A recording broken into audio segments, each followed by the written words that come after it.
नमस्कार दोस्तों कई शहर जब उजड़ते हैं तो उस वक्त उनके कारण तलाश करने पड़ते हैं कि अच्छा भला शहर जिसको इतिहास में हिस्ट्री में भी एक सम्मानजनक स्थान प्राप्त है, स्थापत्य कला की बात करें तो उसमें भी उसकी जगह अद्भुत मानी जाती है, लेकिन शहर उजड़ क्यों गया। अब ये जो उजड़ने की दास्तान है इसकी तय में जाना भी काम तो ये शोधार्थियों का है, लेकिन हम लोग जो इन विषयों पर चर्चा आपस में बांटते हैं, सूचनाएं बांटते हैं, हमें भी लगता है कि कोई तो वजह रही होगी कि फतेहपुर सीकरी जैसा चर्चित शहर वो उजड़ गया। ये बड़ी अजीब सी बात लगती है कि उसका नाम इतिहास के पन्नों पर दर्ज है। जहाँ तक मुगलिया सल्तनत की जो वंश परंपरा है उसमें महत्वपूर्ण स्थान जो है फतेहपुर सीकरी को दिया जाता है, और ये आगरा से लगभग 45 किलोमीटर दूरी पर है, और भरतपुर से भी ये 30 किलोमीटर की दूरी पर स्थित है। अब इस वक्त आसपास सिवाय झाड़ियों और जंगलों के अलावा कुछ नहीं है, लेकिन ये शहर जब बसा था तो उस वक्त इतिहास के पन्नों में इसका नाम दर्ज हो गया था। और फतेहपुर सीकरी का महत्व वैसे माना ये जाता है कि सूफ़ी संत शेख सलीम चिश्ती की वजह से इस स्थान को बाकायदा महत्व मिला था। और उस वक्त एक मुहावरा ये बन गया था कि सीकरी में जो राज करता है वो सब कुछ है। और कहते हैं कि एक बार शायद शाहजहां ने या किसी मुग़ल सम्राट ने बाकायदा एक भारतीय हिंदी कवि को, उस काल के हिंदी कवि को निमंत्रण दिया कि वो आए, दरबार में हाजिर हो। उस वक्त हाजिर हो की बात होती थी।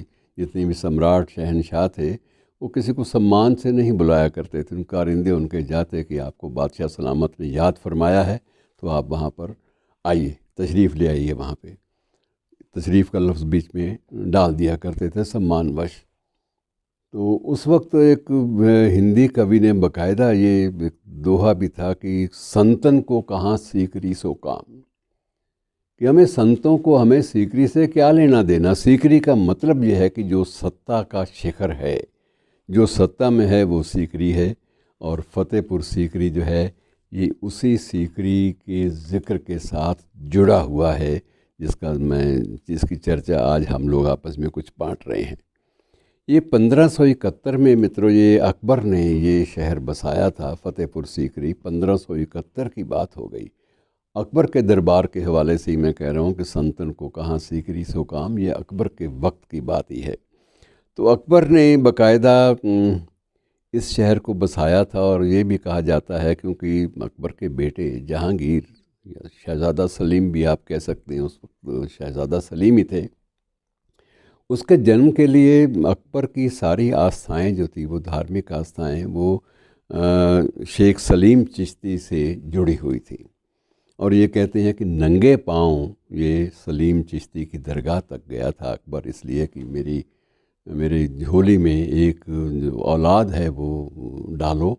और बिल्कुल तपते हुए रेगिस्तान में अकबर चल के गया था और उसकी मुराद पूरी हुई, और शहज़ादा सलीम का जन्म हुआ, और उसके बाद वही जहांगीर के नाम से पूरे के पूरे देश में, पूरे के पूरे इतिहास में बाकायदा चर्चित बना रहा। बेशक वजह कुछ भी रही हो, अनारकली रही हो या नूरजहाँ रही हो या कुछ भी, लेकिन ये सारी की सारी चीज़ें इसी शहर से जुड़ी हुई हैं। और इस शहर का महत्व एकदम से क्यों गायब हो गया इतिहास के पन्नों में दर्ज होने के बाद, इसकी जब भी शोध होता है तो कहा जाता है कि ये पानी का संकट था, कि यहाँ पर पानी की उपलब्धता नहीं थी। लेकिन ये बात जचती नहीं है कि उस समय के जो वास्तुकार थे, जब भी कोई नया निर्माण होता था वो पानी की, खुली हवा की, धूप की, इन बातों की बहुत फिक्र किया करते थे।